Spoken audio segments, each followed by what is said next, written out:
Hello? Hey, it's Keith. Oh, hi. Can you hear me okay? You're published.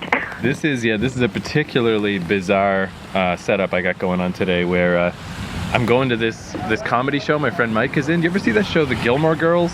Yes, I did. Yes, I have. Yeah, I don't know. I was just thinking, I wondered if you ever saw it. I love that show, but I doubt it. It's probably not really your cup of tea, right? Or do you like it? Yeah, it had its moments. Right. Anyway, he's doing a show, like an improv show, where they improv an episode of the show. You know, he's one of the characters, and they just like make up a fake, silly episode of the show. So I had to come here and get a ticket to make sure I got one before it sold out. So now I'm outside of this comedy club on a busy street trying, and I still got my little recorder set up, so it's cold and noisy. So this might not be the greatest setup in the world for this show. I find it hard to believe that somebody's doing an improv of one of the Gilmore Girls shows. Yeah, I saw him do one about the X-Files before, which I guess kind of makes more sense, right? Because that's more famous. Yeah, the Gilmore Girls thing is weird, but yeah, on the Facebook, it was like a ton of people were coming, and it was like almost sold out. So that's why I had to rush down here and get a ticket first. I was gonna call you first and then come here, but I was like, I got to get down here and get my Gilmore Girls ticket. Well, let me know how that comes off, because that will probably be better than any of the Gilmore Girls shows. There's a couple good ones. There's one where they have like a 24-hour dance marathon. That one I can sign off on. You know how there's always like the one real good episode of a show? So there's at least one legitimately good one. I didn't watch all of them. I only watched the first 2 or 3 seasons, and I kind of burned out on it, but I don't know. I went through a Gilmore Girls phase for some reason. Oh, I didn't mind like the first year of it, but then I found, and then I kind of just watched it sporadically after that. But after she grew up a bit and went off to university, and that it was a little. Yeah. And I found her mother was I found the mother very annoying. Like she never grew up. She was always like a teen girl. Yeah, well, that's one thing is like people, I guess women especially tell me like that they like that about the show, like the closeness between the family, but it really is like, it's like a role reversal. It's like the kid has to be too grown up because the mom wants to be the hip, cool, hey, I'm just your friend, I'm not your mom. Of course, you have to realize, too, that I think that the mother was supposed to only have been about 15 when she gave birth to the girl. she was 16, and then the girl's 16 now. So, yeah, I think that's another reason why season 1 is the best. That's when that balance was all in balance. But, yeah, like, I like the early parts because I don't really like conflict in shows. I don't need that anymore. So as it got more and more dramatic, and like in later seasons, like they wouldn't talk to each other for half a season and all this bullshit, where in season 1, like they just hang out in their weird town with all their little townies and nothing happens, and that was my favorite. But yeah, anyway, oh man, my fucking fingers are freezing off too, so we might have to cut this episode a little short, but I still wanted to get one in because I like this little groove we got going. And yeah, as you mentioned, podcasting, am I right? All you got to do is do a podcast for 5 years, and finally you get a write-up about it. It was a nice write-up, too. Yeah, actually, I met that guy. He interviewed me when I first came back to Toronto a few months ago. So I guess, because I guess that site Boing Boing, like it's pretty well known. It's kind of a famous blog or whatever, although realistically the amount of traffic it sent my way is not that much, but it's still pretty cool. And but yeah, so really what happened is it wasn't so much that my podcast is getting any more notoriety, it's that a guy who was already a fan of my podcast got a job at Boing Boing. It's really what happened. But I'll take it, that's fine. Yeah, but he could have picked anybody. All kinds of people that he probably could have written about. Yeah. Yeah, so that was pretty cool. You know what, I guess though, I say like and that's the thing is it does have this kind of reach of like people I know here in Toronto that I didn't really tell anybody, just my few close friends. I was like, hey, cool. Actually, not even all of them, but they all like found out, just through internet channels. But the downer of it is some jerk off, this girl named Nikki. Apparently I met her in New York in one of these Keith and the Girl things. I mean, I don't know, I met all kinds of people. But she's like my little weird harasser. Like everyone else from Keith, because me and the Keith and the Girl people, we kind of ended things on not very good terms. Like I was halfway through doing a video thing for them, and it all fell apart, and we're not friends anymore. I mean, it obviously sucked, but everybody else got over it and just moved on. This one chick, like she commented on that Boing Boing article, and is like, I don't know why they would even write an article about this guy. He's a jerk. Like, go listen to these Keith and the Girl episodes and see what an asshole he is. And I'm like, are you kidding me? What the fuck, man? So that's sullied the coolness a little bit. she lives in Toronto now, does she? No, I don't know who she is. Some American, big surprise. Oh, so she's still somewhere. Yeah, no, I mean, commenting. She's just somebody I met in New York sometime. That's it, and that's all I know. I don't know who she is, but yeah, because I don't know. She was like a few months ago. She would post things on some of my other podcasts, and just like I don't know, she's just like, leave me alone, man. Everyone else got over it. Like, what is wrong with you? I don't know. It's funny. It's just that. So I guess that's like the internet giveth and taketh away, or whatever. Like you get weird write-ups that are cool, but then you get weird people that remember some shit you did years ago. It's like, I'm sorry I wasn't. I mean, sure, like I can see why people are mad. Like I made their big heroes Keith and Hemda mad, so sure, but it was years ago now.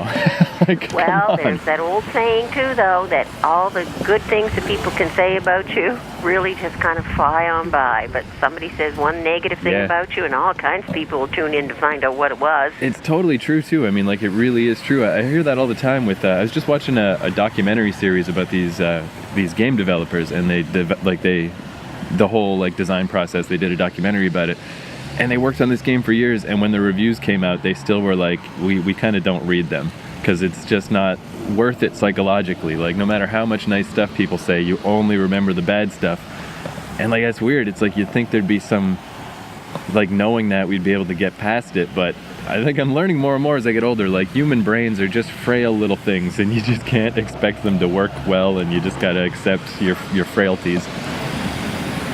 And you know, everybody just always likes to hear a little bit of dirt about somebody and a little bit of the seedy side. Yeah, like, that's true. Yeah, so it goes like all three ways. Is like, for that person, it's easier to just complain about how they don't like some stuff I did on another podcast years ago. And for me, I can't stop thinking about it. And yeah, now they're like, it's just like, ugh, we're all just lame.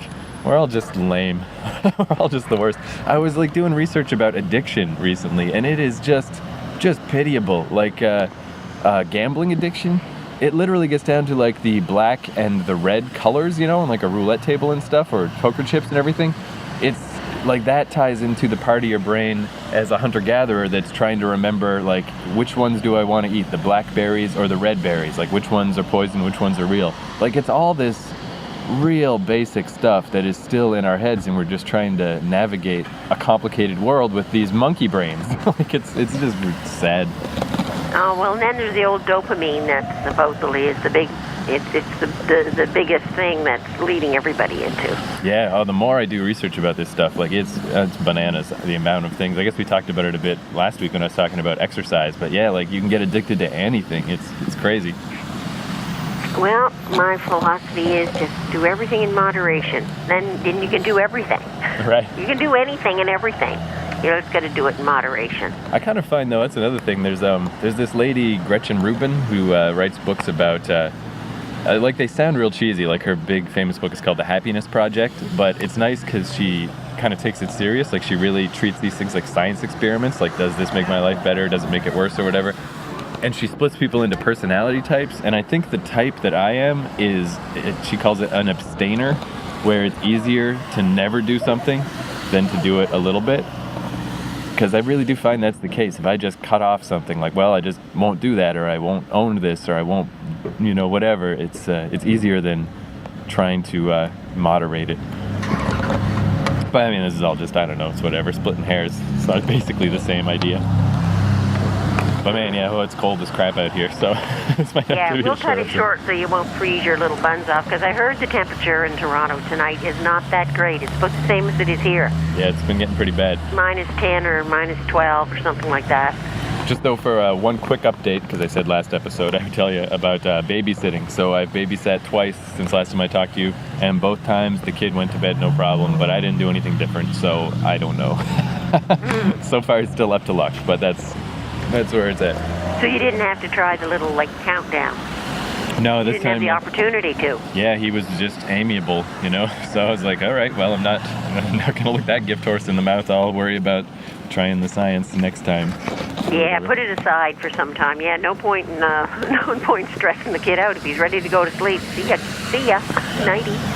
Yeah, I'm actually babysitting them tomorrow, so who knows? We'll see what happens. Yeah, my fingers are freezing off, so I better go. Okay, well, enjoy the show and certainly let me know how that goes out because that, to me, sounds like a very bizarre thing to do an improv on. Yeah, and I mean, I think what makes these work, based on the X-Files one that I saw, is they just fall apart. You know, they really don't stick to the real tenets of the show. It all just becomes a weird, bizarre thing. So, you know, it's just like an excuse, like a marquee name to put on the show. It's like, oh, Gilmore Girls, I heard of Gilmore Girls. And then it'll just be, you know, weird random jokes. Even my friend Mike, who's the guy in the show, he's never even seen Gilmore Girls. So he asked me for like episode recommendations, and he texted me today. He's like, man, I am mainlining Gilmore Girls. I'm watching so much Gilmore Girls today. It's like, dude, your show's tonight. He's doing an improv and he's never seen it? He is like, he does so many different shows around town. So like he just got invited to do this because he does so many shows and he always does a good job.